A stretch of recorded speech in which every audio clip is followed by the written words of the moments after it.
ಅಥಣಿ ತಾಲೂಕಿನಲ್ಲಿ ಕನ್ನಡ ಭಾಷಾ ಪ್ರೇಮ ಸತ್ತು ಹೋಗ್ತಾ ಇದೆಯಂತೆ. ಹೌದು, ಅಥಣಿ ಪಟ್ಟಣದ ಮತ್ತು ಅಥಣಿ ತಾಲೂಕಿನ ಸಾರ್ವಜನಿಕರೇ ಈ ಒಂದು ಮಾತನಾಡುವ ವಿಷಯವಾಗಿದೆ. ಕನ್ನಡ ಭಾಷೆ ನಮ್ಮ ನುಡಿ, ನಮ್ಮ ನಾಡು, ನಮ್ಮ ನೆಲ, ನಮ್ಮ ತಾಯಿ ಎನ್ನುವ ಒಂದು ಇತ್ತೀಚಿನ ದಿನಗಳಲ್ಲಿ ಈ ಒಂದು ಪ್ರೇಮ ಕಡಿಮೆ ಆಗ್ತಾ ಇದೆ. ಒಂದು ಸತ್ತು ಹೋಗಿರುವಂತೆ ಇಲ್ಲಿ ಆಗಿಕೊಂಡಿದೆ. ಇದು ಸಂಪೂರ್ಣವಾಗಿ ಇದಕ್ಕೆ ಹೊಣೆಗಾರರು ಯಾರು ಎನ್ನುವ ಪ್ರಶ್ನೆ ಕಾಡ್ತಾ ಇದೆ. ಅಥಣಿ ತಾಲೂಕಿನಲ್ಲಿ ಕನ್ನಡವನ್ನು ಉಳಿಸೋದಕ್ಕೆ ಸಾಕಷ್ಟು ಸಂಘಟನೆಗಳಿದ್ದು ಅವು ಕೂಡ ತಮ್ಮ ಅಸ್ತಿತ್ವವನ್ನು ತಾವೇ ಕಳೆದುಕೊಳ್ತಾ ಇವೆಯಂತೆ.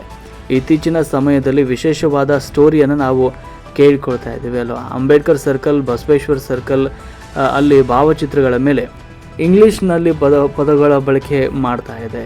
ಇಲ್ಲಿ ಬ್ಯಾನರ್ಗಳು ಬಿಸ್ನೆಸ್ ಮ್ಯಾನ್ಗಳು, ಹತ್ತಿರ ಭಾಷೆ ಉಳಿಸಿಕೊಳ್ಳುವ ಅನ್ನುವ ಕೆಲವು ಸಂಘಟನೆಗಳ ಮುಖಂಡರು ಕಮಿಷನ್ ಇಟ್ಕೊಳ್ಳುವ ದಂಧೆ ನಡೆಸಿದರಂತೆ. ಇದನ್ನು ಸ್ಪಷ್ಟವಾಗಿ ಸಾರ್ವಜನಿಕರು ಮಾತನಾಡಿಕೊಳ್ತಿದ್ದಾರೆ.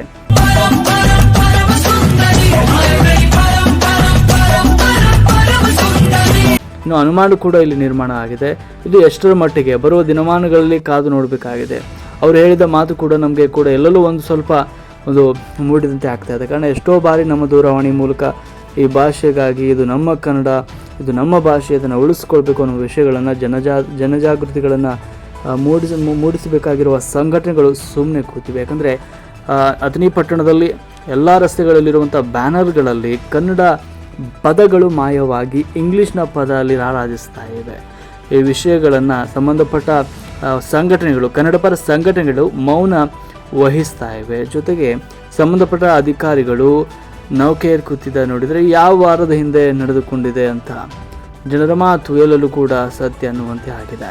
ನಮಗೂ ಕೂಡ ಇವರು ಎಷ್ಟು ಸತ್ಯ ಪಂಡಿತರು ಚಿತ್ರಗಳನ್ನು ನೋಡಿಕೊಂಡಾಗ ಬರುವ ಸಂದರ್ಭದಲ್ಲಿ ಮತ್ತೆ ಮಾಧ್ಯಮದಲ್ಲಿ ಹಾಕಿಕೊಳ್ಳುವಂತೆ ಮಾಡಿಕೊಂಡಿದ್ದಾರೆ. ಇವರು ದುಷ್ಟರು.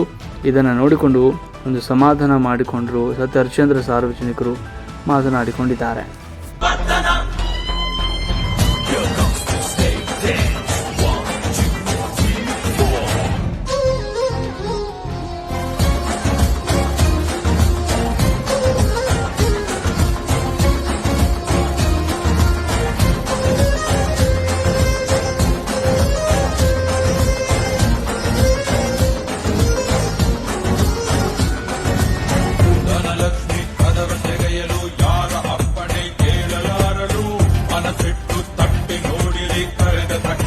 ಜೊತೆಗೆ ಬರುವಳು ಕಾಲಿಗೆ ಬಿದ್ದರೂ ಸಹ ದೊಡ್ಡ ಕನಸನ್ನೇ ಕಾಣುತ್ತಿರುವೆನು. ಅಬ್ದುಲ್ ಕಲಾಂ ಹೇಳಿದ ಮಾತಿನಂತೆಯೇ ಬಾಳುತ್ತಿರುವೆನು. ಲೈಫ್ ತುಂಬಾ ಚಿಕ್ಕದಂತೆ ಅಂದುಕೊಂಡ್ರೆ ಡೌನ್ಲೋಡ್ ಶೇರ್ ಚಾಟ್.